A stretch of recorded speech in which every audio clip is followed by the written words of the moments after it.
Hello, this is a homily for the second Sunday of Easter. We are still in the octave of Easter, so happy Easter to you, especially during this time when we're dealing with the epidemic. Let us realize that our faith can be a big part of how we face each day, and as Paul says, he's given us a new hope. So let us use this occasion to live out of that hope. Starting with the first reading, taken from Acts, we have a description of the early church community, and they devoted themselves to the teaching of the apostles, to the communal life, to the breaking of bread, and to the prayers. And it gives a whole list of things that they did, how they lived a common life, and so forth, all because they had this hope. They basically realized that God had pulled off something absolutely astonishing in the world, and consequently they were beneficiaries of that and could live out of that grace instead of being mean and narrow and nasty. And so you have the real possibilities of community being shown here. Then you have the responsorial psalm, give thanks to the Lord, for he is good, for his love is everlasting. And this psalm essentially celebrates the goodness of the Lord, starting with his mercy, and also how he helps us, because we're not talking about a distant God.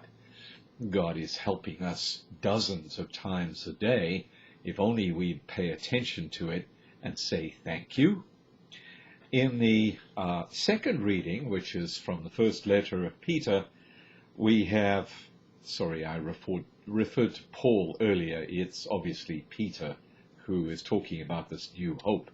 And here you have Peter celebrating that the Lord has given us new birth to a living hope.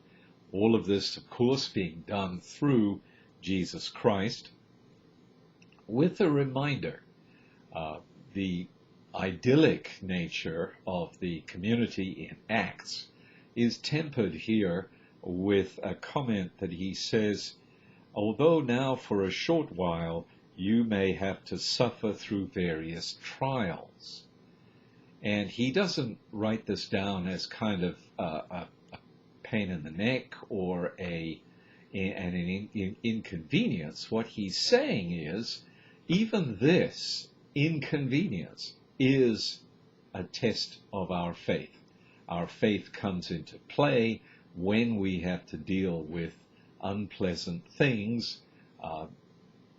We can talk about the epidemic, or we can talk about the daily struggles that people go through just to make ends meet, to make life work.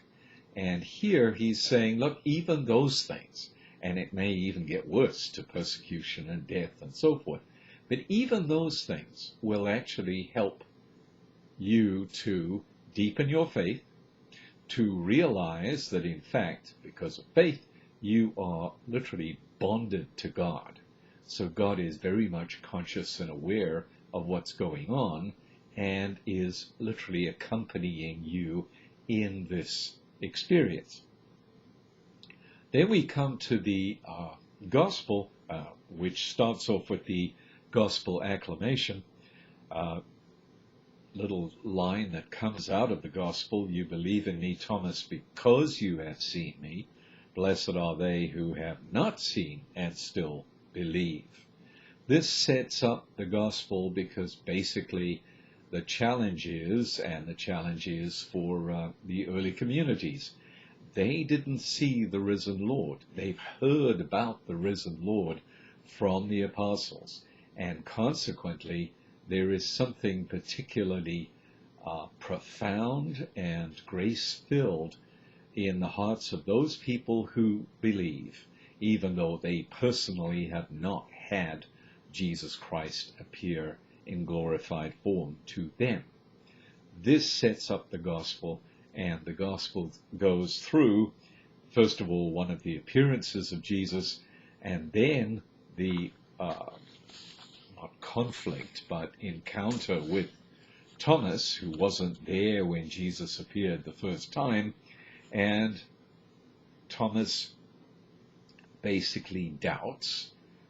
We've known this story for millennia, but basically Thomas stands in for all of us who struggle with faith and struggle with just lacking conviction that, no, he said he was going to rise from the dead, but I'm not so sure he did.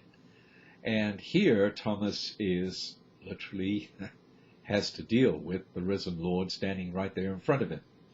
So he says, unless I see the mark of the nails, etc., etc., and that sets up then the second appearance, where you have a week later his disciples were again inside. Jesus came, even though the doors were locked. And Jesus uses exactly the lines that Thomas had said the previous week, and he says, put your finger here and see my hands, bring your hand and put it in my side. Do not be unbelieving, but believe.